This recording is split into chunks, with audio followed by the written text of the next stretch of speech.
All right, we got divided up here. Ended. We're about to get into some MLB playoffs, but again, this game is just hilarious. We're gonna get into football in a bit here, but Broncos up 9-6, trying to really ice the game here. Russell Wilson fake handoff to nobody, throws it right to Stephon Gilmore's hands for the interception. Dude, if you just like let him, you would have had him. You just like Oh, he led Stephon Gilmore perfectly. It was a great pass. Hit him in stride. Unfortunately, it's on the other team. 6 fantasy It's points. just Get out of hilarious. here. I need overtime. Give me a field goal. Give me overtime. This game should be a tie. This game should be a loss for both. That's actually more accurate, but ties the only thing that gets that even close.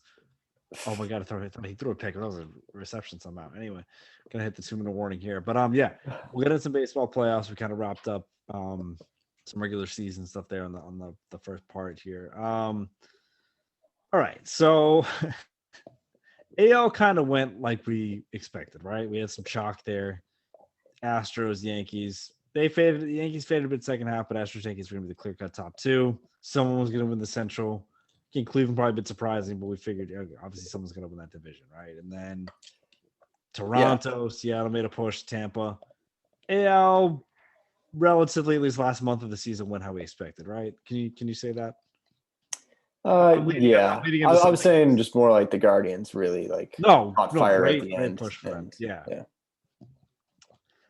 The thing that we're running into, and I think I'm gonna have to run some defense, be a bit of a defensive attorney for them is what happened to the Mets, man. Is that they control the division. I think did I see all but like 6 days this season? Yeah. Like Yeah. calendar days this season that they weren't in first place.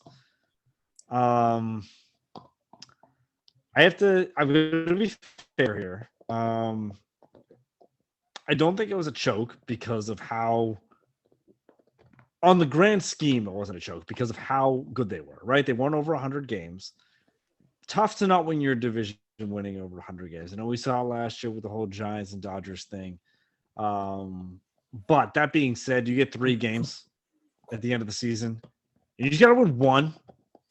You need to win one. And you can't do it. You don't deserve the division at that point. But I'm just saying, the Braves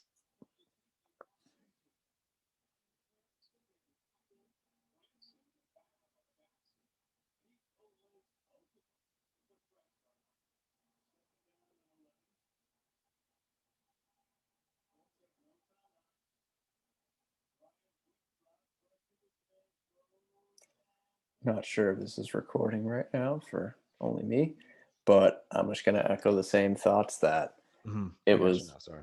no, it's fine. It was pretty much I was not on like as like they're creeping up in the standings. I'm not like the Mets aren't choking this. Like, yeah, they might have lost like 2 or 3 to the Nats, but like that's a weird thing that'll happen. The 2018 Red Sox got swept by the Orioles. Mm-hmm. But when it came down to that's that last weekend series with 6 to play, you got to go to Atlanta to 3. It was like you clinch if you sweep with 2 out of 3. Your magic number is 1. Win 1 out of 3, you're not screwed. If you're 0-3, you now are tied and you lose the tiebreaker. Or like down 1 and you tiebreaker. Yeah. No, even if they won 1, I think it's just like, especially the way it ended up playing. They finished tied. No, finish tied. Exactly. So you win, you go a game up. Yeah. So yeah, that was a tough one, and now they find themselves hosting San Diego, but then you got to play the Dodgers if you win that series in the second round versus maybe in the NLCS. So, really tough break for the Mets there. But yeah, I guess we can hop right into those first few series, kind of maybe how we see those playing out, or really the whole playoff. So we'll stick with the AL first. Yeah, that Rays Guardians one's really interesting to me because obviously the Guardians finished strong. You might think the Rays just historically last few years have been maybe like a better team, especially a good team in October. I know obviously the Sox took them down last year, but I don't know. How do you see that one shaping up? Guardians in 2. Guardians in 2. Okay. I don't hate it. I think the Guardians are going to win that series. I don't know if it's going to go 2 or 3, but yeah, I think having the home field basically for me, it comes down to starting pitching. It's game 1. It's Shane Bieber versus Shane McClanahan. Granted, McClanahan, Cy Young type of guy, but as a guy that had him in my fantasy lineup in the fantasy playoffs throughout the month of September, I thought it was going to be a big boost getting him back off the IL. But he was not the same after the IL. He kind of got shelled in a couple starts, so he's not pitching well going into the playoffs. Whereas Shane Bieber kind of ended the year on a pretty good tear. Like he was kind of after his season, he's kind of been a little mid, but his second half he came on really strong and looked more like his size self. So I gotta lean towards him in game one. They lost Shane Bassett to Tommy John, so he's not in the rotation. So they're going with Tyler Glass now, who's coming back from Tommy John. Not sure how stretched out he is. And against Tristan McKenzie, this cat can pitch. He's insanely good. And even comes down to a game 3, Cal Quantrill will be slated for them. And yeah, he had like a 3.3 ERA this year. Nothing special for a game 3 starter. Not bad. All in Cleveland. That lineup is pretty frisky with Jose Ramirez, Andres Jimenez. Naylor's got some pop. Miles Straw's a good guy with some speed. And just at the Rays lineup, it's Franco has like kind of just been on and off the IL this year. Granted, Rosarino's him in the playoffs, but I don't know. I just feel like this era of Rays team, their one shot was in 2020. I feel like there's going to be more of a I think last year with this type of era is going to be more of the same. Like they'll get you there and then kind of fizzle. Yeah. And then it's bracketed, right? So that winner's going to play the Yankees no matter what. No matter what. Yeah. All right. So that's our first matchup. And then the other one was really compelling. I could see. I'm really torn in that one with the whole Seattle-Toronto thing. I don't know. I think I might just ride the vibes and I might go Mariners in that one. I'm thinking Seattle in 3. Yeah. Because I know there's gonna be some incredible pitching matchups. I've kind of fallen off a little bit. Only really paying attention. That's okay. We can just go with picks too. Man. No. I want to. Well, because I know game 1. I want to check. It's going to be Castillo versus Manoah. That's going to be a great pitching matchup. The Mariners went all in, acquired Luis Castillo at the deadline, traded prospects like Noel Marte. They haven't slated a game 2 pitcher. I know he's been a little bit unhealthy, but Kevin Gausman, because he has a finger injury through a bullpen today. He's another guy, 12-10 with 3.3 ERA. And if he can slate in game 2, that'd be kind of a good answer to Robbie Ray, the Cy Young Award from Toronto last year, kind of switching teams. So if he can pitch, those are 2 very good caliber matchups when it comes to game 3. I know they're going to go with Logan Gilbert, a nice young arm. They'll be on the Mariners side. And then I'm not sure who they go game 3. They have Berrios, but he's been god-awful this year, like 5+ ERA. Ross Stripling's been good with a sub-3, like 3-ish ERA. So I'm not sure if they go with the big name or the guy that's been better this year. I don't know. I feel like just knowing those like 3 guys between Ray, Gilbert, and Castillo, I don't know. I think those are guys that can show up on the road and pitch in that environment. Yeah. And then as far as the NL goes, so it seems like we're both kind of thinking Cleveland and Seattle there. Yeah, I mean, fuck the AL East. What was that?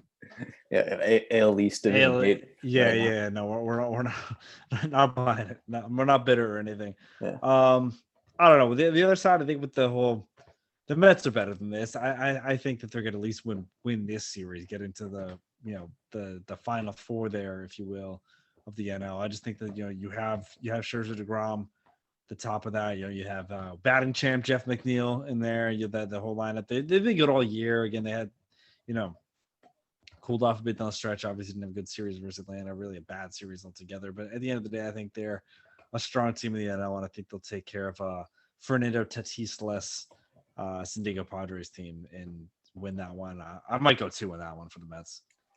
Yeah, like you just mentioned, that Tatis suspension kind of let the air out of the balloon on that whole season because they made the big splash. They acquired Soto and Bell. Again, they also got up a haul, but again, made the big splash.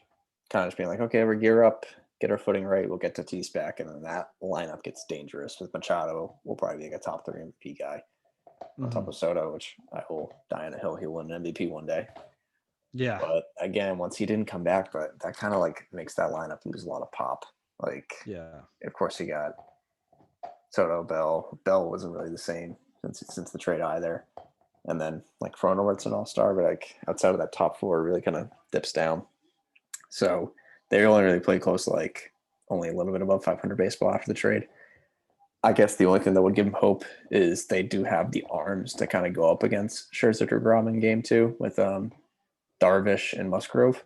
And then coming down to a game three, both these guys have been kind of underwhelming this year, but Blake Snell or Sean Manaea to go up against, like, that's a guy with, especially Snell with the postseason pedigree.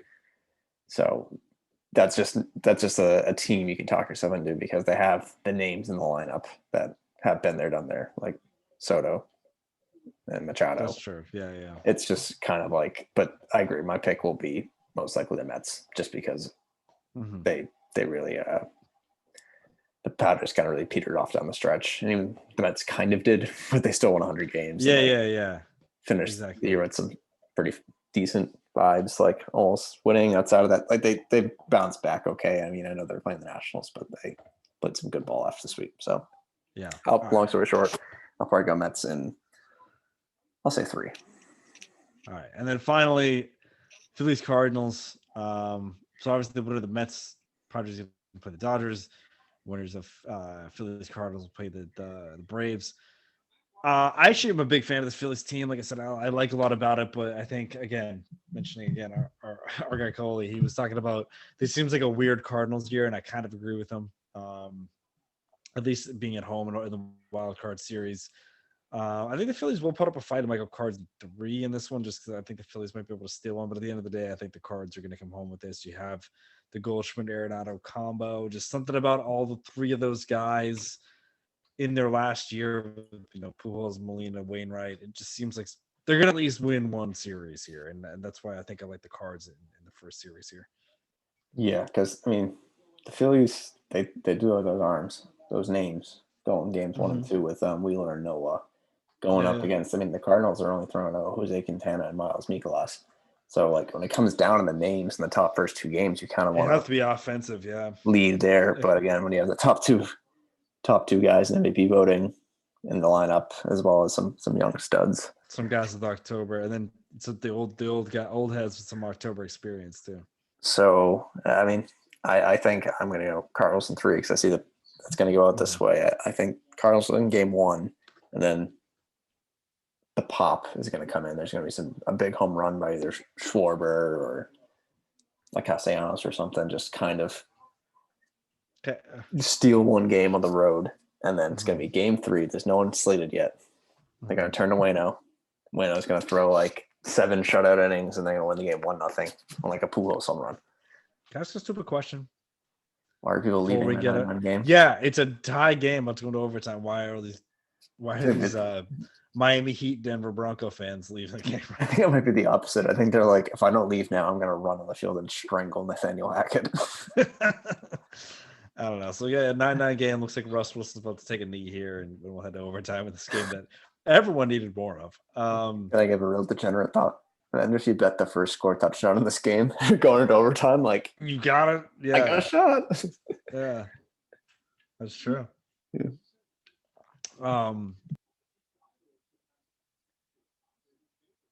Audio cut out. Your audio cut out. I muted myself to drink water. Oh my god. Here we are. We're geniuses here. Yeah, I was gonna say. I think I was just talking about the game. I said, yeah. Anyway, but yeah, I said, why don't we go rapid fire here? Rest of the playoffs. Something we kind of actually had the same picks. I think for the first round. How do you see everything else shaping up between the LDS, LCS World Series? Just kind of fire it off. So I'll run quickly through the AL now. I think the teams that are going to lose in the wild card have a better chance of upsetting the other team. Like I think the Rays have like the Yankees number. The Guardians don't, so I'll probably go Yankees, and like they'll probably be deep seeders. I think the Guardians have enough pitching to get there. Maybe the Tito lock can get them past it. I think if they get past the Yankees, the Guardians are going to the World Series, but I think they'll probably end there. Yeah. Astros, Mariners, a little brother in the division. I think they'll probably take care of them quickly, and then speaking of little brother, Houston will little brother of the Yankees and get back to the World Series. I hate to agree with you so much, but I've been thinking this the whole time. I'm like, I think we're headed for a collision course of Houston and New York, and I just think that Houston is way more pitching, and I think that's what's gonna edge them here. I mean, obviously New York's lineup's insane, but I think I just don't think the Yankees have enough pitching. I think the Astros are destined to get there. So I agree with you on that. And I think the NL is actually where it gets a bit more compelling because I think of all the teams I picked, I would not be shocked if you told me any of them make the World Series. So I'd like to hear what you think over there. I'm gonna go chalk again, just because I think the Braves are gonna get revenge from that like 10-0 loss in the 2019 DS series, and then I think the Mets are just gonna. I think with that 3-game series, I think they're gonna go 3 the Padres. I think they're gonna burn out too many arms too early, and then go down 2-0 early, and they'll come home, but that they already kind of got to win 4 out of 5 against the Dodgers is going to be impossible. Okay, and then. So and another thing to notice, like just that whole point, it's gonna be really tough for any team to come back, just because there's a quick turnaround in the DS. I'm not sure if you look at the schedule. It's like weird. It's not 2 games, road trip, 2 games, road trip, 5th game. There's like sometimes where there's like a game between. I think the AL there's like a day off between games 1 and 2, and then 4 straight days. And that's kind of dumb. I think I was just looking at the ESPN app trying to like space it out, but I think it's going to be tough to like get the pitching in line. I think you're going to waste too many resources in that wild card round, and the other team's just going to be ready to go. Yeah, one team might sneak through, and I feel like New York will probably be the way to do it. Whether it's the Yankees going down and the Mets pulling off the upset, I think that's kind of the avenue I'd take. But I'm just going to be boring and go chalk and just say the bye weeks are really going to matter. Okay, but what about the NLCS? I'm just gonna. It's revenge time. 5 years later, Dodgers over Astros. Okay. All right, that makes my decision a bit easier because I was kind of thinking the same thing. But you know what? Just to be different, we'll run it right back from last year. I'll take Atlanta. I just think that they've ended the season so strong. I agree. I really want to pick the Mets. I do, and I think if there's a world where, they maybe avoid the Dodger. I don't know. It's like it's almost like if they could could have been, say there were no divisions and they were the 3 seed, I think they could maybe get revenge of the Braves and then. But I don't know. I think, like you said, having them maybe having to burn Scherzer, DeGrom in the wild card round, and then who knows if you bounce back in time in the second round. I do think the Dodgers are at least good for an NLCS, and then I think the Braves have too much talent over the Cardinals. Part of us get crazy with the Cardinals, but I don't like that. I think the Braves get back, but I think it's going to be almost a reverse revenge, and I think that the Astros will win the World Series over the Braves. That's my final pick. So do you have Dodgers over Astros? Yep. Is that what you said? Mm-hmm. All right. I can't wait till we get like Cardinals,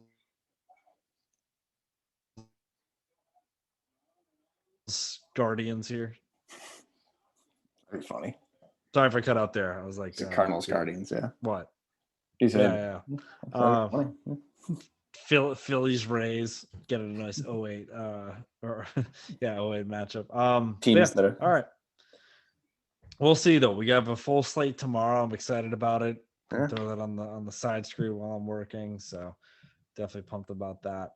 Let's get into football. How about that, Mike? Yeah. Well, let's talk about baseball next week, but I'm glad we did a bit of a preview there. So we have this suck fest going right now. Overtime just started. We headed to week 5. I think we can run through our picks real quick. But I just didn't know if there were any storylines we wanted to get to early. Just overall in the year. Do you have something? I was gonna say local. We're gonna unflap the Zap. Dude, I don't know. I think people are. I mean, I don't wish for injury, but I'm almost happy that the whole Hoyer thing's just like set and done with. And I was like, okay, Max healthy, he's starting. If not, it's Zappy. Fine. All right, settle. Yeah, I didn't want 3 weeks or 4 weeks of Brian Hoyer. No, but can we just stop with people crowning Zappy so far? It's like I remember people who were legitimately having the conversation that Mac Jones sort of won Rookie of the Year over Jamar Chase. Can we just remember that for a sec? Mm-hmm. I don't think I was that high, and I'm not that low right now. Okay, it's like can everyone relax about Mac Jones? That's all I have to say. It's like, is he Brady? No, but is he like done with him after 20 games? I also don't think so. It's like I think everyone's reacting too far one way or another. Again, we're putting him up there with Jamar Chase 1 year, and then now we're just done with him. That doesn't make any sense. I think he has made some mistakes this year. Maybe not had the best offensive play calling. Not to blame too much on that. But I think to just kind of already think that Bailey Zappi's ready to take over this role full time. It's just, I don't know. Seems a bit premature to me. Again, who's to say? Maybe Max there for 3 weeks and he has a fantastic 3 weeks. Then maybe we have that conversation. But you're telling me right now you're willing to hand the keys over to Zappy over Jones? I'm not buying it. I'm sorry. I mean, that's why I kind of like it if he's out. Jones is out like 2 or 3 weeks. Like if Zappy a couple starts, don't have to deal with Brian Hoyer. Jones come back, and then by the end of the season, like we know what we have in both locations. Yeah. Like, yeah. It's weird. Like, I don't joke about having a guy off, but it's kind of you gotta know sometimes to pull a plug. Like, as much as I was kind of like, really gonna pull the plug on Josh Rosen that quickly? Say you don't want Cal Murray, they're much better with him, like than Josh Rosen. Okay, but yeah, no counterpoint to that. And maybe it's only a difference of 1 year, but I mean, Tua. And it's a very small sample size this year and he got hurt, but I mean, like, how much better does he look this year than those first 2 years? I mean, I'll never say a bad thing about Brian Flores, but that might be coaching and weapons too. No, I know. I'm just saying it's like I saw an article about this about NBA guys, but it's just like, I mean, it just takes take a bit of time to get developed. It's like, I mean, at least let them finish their rookie contract. That's all I have to say. I mean, if someone's really bad, sure, but like, I mean, just like I don't think Tua was, and I don't think Mac is now. I don't think they're that bad. So it's like, yeah, I don't know. I think that's a long-term thing with the Pats. I think we're gonna find a lot out in these 5 or 6 weeks here, where there's a lot of winnable games on the schedule. Starting this week with Detroit. So yeah, we'll see. Again, whether it's Zappy or Hoyer, I think that or Zappy or Jones, sorry, not Hoyer.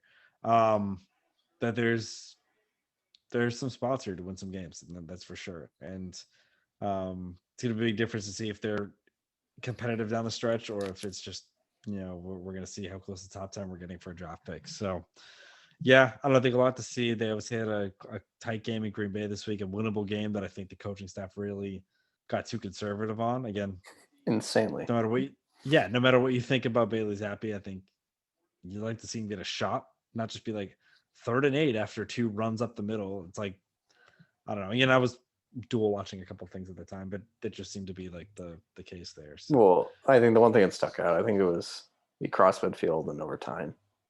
Got like 6 yards on the first carry. So it was like 2nd and 4. And I think the entire city of Boston was just like, let's just do a play action rollout to an easy check down or just throw it away. And then it's 3rd and 4. Ran another gut, lost 2 yards, and it was 3rd and 6. And then it was like, now it's the third past 5. Whereas if you just took like a little rollout, you could still argue that you could run the ball on 3rd and 4. But yeah, you kind of just. Well, I think we're just gonna have to wait and see a lot of these games with the Pats. Excited about the red jerseys this Sunday, I must say. Yeah, that's be fun. Those will be awesome. But yeah, these next 5 or 6 games, we're gonna have a good idea of where this team's going, and we'll obviously see how the whole Jones and Zappy situation plays out. I did have a take that I've been squatting on all week.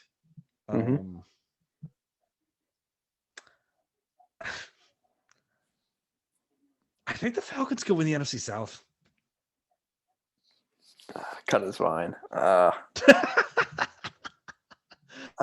They could. They probably won't, but they could. Well, they're good. They're better not question is, they're undefeated against the spread. They're the only team. Can Marcus Mariota win the division? Can he win it, or can he be on a team that wins it? That's the real question. Because he can be on a team. I know. I mean, I listen to Troll Weathers, who watches a lot of Falcons game, is in tune with it. They're what are they? Where are they right now? 2-2. Yeah. I think you could argue, like I think he's watched the games closer than I have, and I have watched a little bit. You could argue with a quarterback that's not Marcus Mariota that could be 4-0. Yeah, it's a good point. Yeah. So he's like, for him, I think he's internally rooted him just to get absolutely blown out on Sunday, because then they got some winnable games. They have the easiest schedule once they get past Sunday because they're in Tampa. Yeah. So I think he's hoping for them to just like get blown out and then give the keys to Ritter. It's an option. It's definitely an option. I don't know. I'm just like, they're not bad. That's all I have to say. I went a little extreme. I'm not gonna lie. Brady will get his way to like 10-7. Which he has not looked good. It's no. I'm not even blaming him, but update by the way, Colts kicked that field goal 12-9. Did not in the game. Broncos trying to either tie it up here and extend the game. Dude, I'm rooting for it. But no, that was my hot take. Is that winner this Sunday is in the division lead. I just see the Bucks again. They haven't looked good.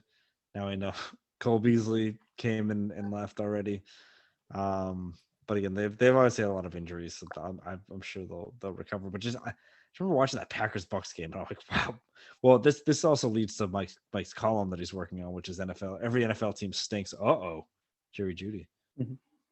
All right, well they're at least in field goal, deep in the field goal range. But every team's stinking. I'm like, that game was awful to watch. I missed that Packers. This game stinks, but I don't mean it like. This game stinks, but it's like Rodgers Brady. You expect so much more from it. I don't know. The NFC is terrible. That's why I'm like, everyone's like shitting all over Garoppolo. I'm like, he could make the Super Bowl again. I mean, that was even me like last year. He was a game away last year. No, exactly. I remember I was watching like they ended up losing the game, so I kind of felt like an idiot after. Like they went up like 7-0 against the Titans in that Thursday night game, like December 23rd. I'm like, Niners are getting to the Super Bowl. Yeah, no, weren't off by much. Eagles look great. Big Jalen Hurts guys. I'm happy for him. So that seems to be kind of like the Dallas thing. I think people are also pumping Cooper Rush's tires a bit. Again, he's looked really good. He has. But let's just chill there on that one. But I think they got to come back. They got to come back down to earth, and they're a team that almost like I'm not annoyed. No, I'm really annoyed about the Broncos. They should be like 0-4. 2-2 making no sense. I just feel like that Cowboys defense is just good tackle. That Cowboys defense is just so legitimate. I mean, Mike is insane.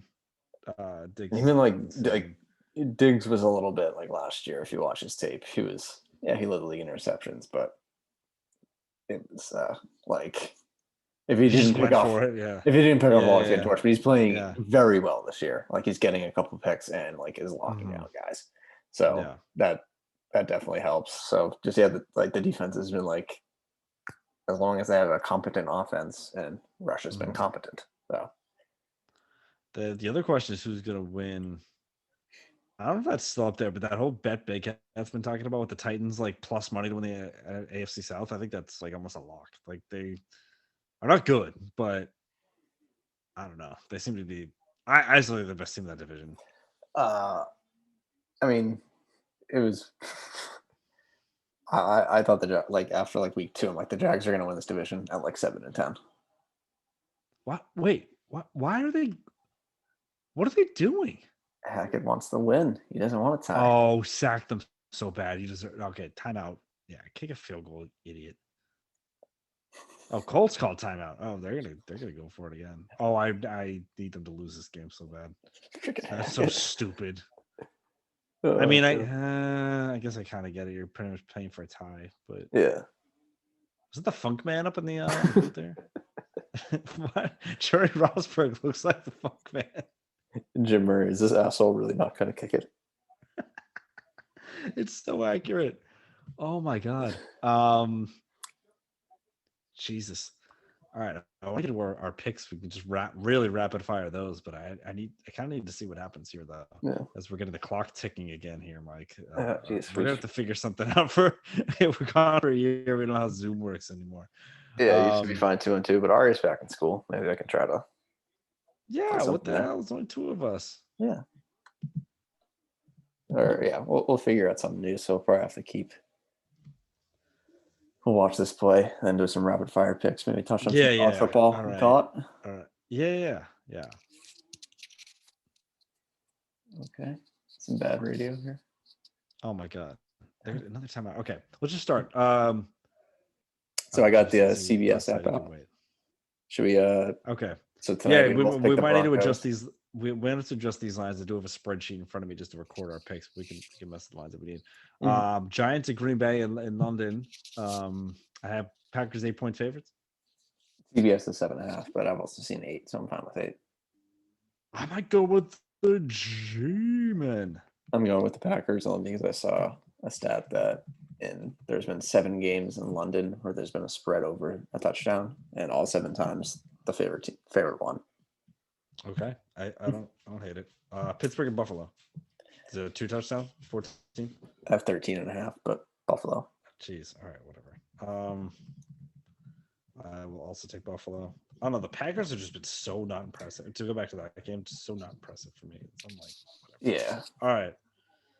Yeah, I think Russ is lining up. Buffalo's just going to steamroll Pittsburgh with yeah. Take out their anger. Russ drops. Guys are falling down. Did I see a flag or is that a hand?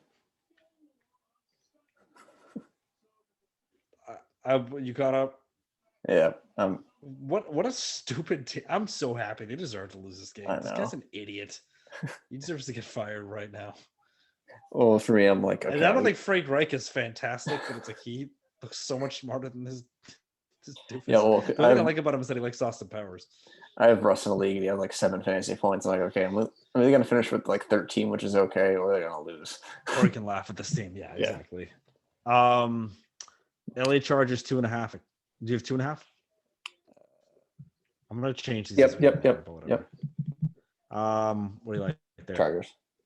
Yeah, me too. I really liked Cleveland last week and they let me down. And now I think they're a team that's gonna be right when you like think you think they're good, they lose. Mm-hmm. You think they're bad, they win. It's like I agree. It's gonna be aggravating. So I'll pick the Chargers and then they'll win. Yeah. But who's just freaking out there? Oh my god. Carter.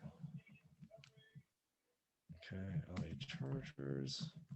All right, Chicago at Minnesota. I have that at 7.5 for the Vikes. Me too. And I like the Vikes. Yeah, at home. Yeah. That's a classic. Kirk Cousins. Rebound game at 1 p.m. Yeah. All right, Detroit at New England -3. Pick the Lions. All right, I'll have some faith in the hometown team. Well, I have 3.5, which makes a lot of difference because I think the Lions can lose to. I think that just they're gonna lose. They're gonna lose by 3. Okay, I don't hate that. I guess I'll still stick with us. But Seattle at New Orleans. I have the Saints at 5.5. What do you have? I have 5.5, and I'm over the Seahawks.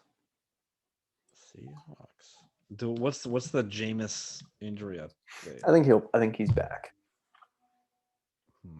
5.5. You know what? That's gonna be weird. You're right. Either the Seahawks are gonna win or it's gonna be close. Yeah. Miami at the Jets. No, I wrote this down wrong. Is it? 3.5 Miami.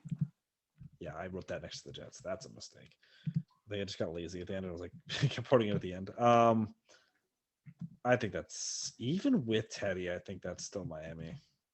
I picked Miami on the app. I'm actually doing a flip right now. Give me the Jets. All right. Another close game. Perfect. Atlanta at Tampa Bay. Battle for the South. Tampa. Is it? I don't even care what it is. I'm probably gonna. Yeah, it's like 8 or 8.5. So I have 9.5. Weirdly. Still, as long as it's below 10. Okay. Houston. I have 1.5 at Washington. Tennessee. You mean? Tennessee. What did I say? Houston. Yeah, Tennessee is what I meant. Tennessee -1.5 at Washington. Is that what you have? I have -2.5. -2.5. Jeez, ESPN, get your act together. I wrote this down a few hours ago too. I don't know. I like the Commanders. Oh, you going Washington? Yeah. Cool. Yeah, I I think think Tennessee's going to start to get their act together. Houston at Jacksonville. Do you have a 7-point spread for the Jags? Give me the All Jags. right. Me too.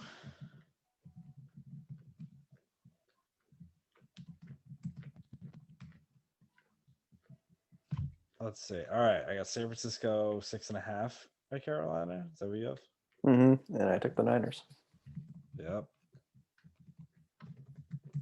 Okay. We got Dallas at Rams. Rams favored by 5.5. I have 4.5 over the Rams. 4.5. Why were these all so? This is CBS, so like I think they kind of like lock them on All right. Well, there or we something. can. Whatever. Yeah, We'll figure this out. this is Sauce's pool. The pick's still. Philly -5 at Arizona. I have the same thing. I'm picking Arizona just because the Eagles, like the teams get their losses earlier and earlier, and this just seems like a weird vibe game in the toaster. Like I feel like this is going to be like 38-35 in some direction. I'm so done with the Cardinals. I'm gonna go Philly. Cincy at Baltimore. Ravens 3-point favorites. Yep. I'm going with Baltimore. They were on the All Blacks at night. Yep. Baltimore, and then finally Monday night, Oakland at Kansas City. I have Kansas City 7 points. Am I correct? And KC. Yeah, I would say so. Mm-hmm. All right. What does that leave us for time on this session, Mike? 3 minutes. All right. We got some games this weekend, right? That's for sure. Yeah, nothing really sticks out. Like the best one's probably Sunday night game. A&M Alabama. Oh, I thought you meant for football, but like NFL. Oh no, I was saying we finished NFL. I just meant like I just only have 3 minutes left. You want to just like rapid fire? Red River. That's gonna be good. Oh right, yeah. They're both unranked, I think, right? The noon games are definitely the best because that's Tennessee LSU. Don't sleep on my Rock Chalk Jayhawk, baby. I'm in love with this football team. Kansas, yeah. So I want to get the name right. Jalen Daniels, their quarterback, has a nice 11-1 ratio, 95 QBR. Big on them. I mean, Duggan's balling for TCU, 11 touchdowns, 0 pick. But I'm definitely rocking the Rock Chalk Jayhawk bandwagon after sneaking a pool win in one of my March Madness brackets with them, like in the basketball side. I think I might just become a Kansas guy. Utah, UCLA. That'll be a good Pac-12 battle. Utah's 11, UCLA's 18. Hopefully my other team, Kentucky, can bounce back at home. And then, A&M at Bama. If this is at A&M, I feel a little better with Bryce Young. I think he's going to be out this week. He left that Arkansas game early. Yeah. BYU and Notre Dame. That's the name at least will be there. But yeah, some good games a lot earlier on, and it'll be pretty packed weekend. BC, I was in Clemson, maybe upset watch. Yeah, they get killed, but whatever. I almost hope they lose because I don't think I can make the game. It's a rehearsal for a wedding. My friends are coming up for it. Would hate to miss out on that historic upset, but Teams A all day for BC. Yeah, should be a good slate of college football. Again, I wish we could talk a little bit more, but starting the whole thing over again just seems crazy. So we're coming to the last minute here. Wembanyama, Scoot Henderson, going to hoops there. How you fat? Fantastic last name. Didn't catch again. It seems like the best part was like when I've been not watching. But because they played again today, but Scoot got hurt early. But Wembanyama is just a beast. I think we have the potential to see the best 1-2 that we've ever seen. Definitely. Yeah, might be like usually one of two panned out, but if they can both stay healthy, I think we have a great 1-2 here. Might be on an end here. We're in less than a minute for like a lot time. So yeah. But yeah, those two, that was awesome seeing them go. Again, we'll get into more of this later on. I saw the World Cup rules. Qatar stinks. A lot of human rights violations going on there. But yeah, we'll have a great show. Hopefully have a great week of everything for everybody. Glad to be back. We'll be back next week too. Thank you guys.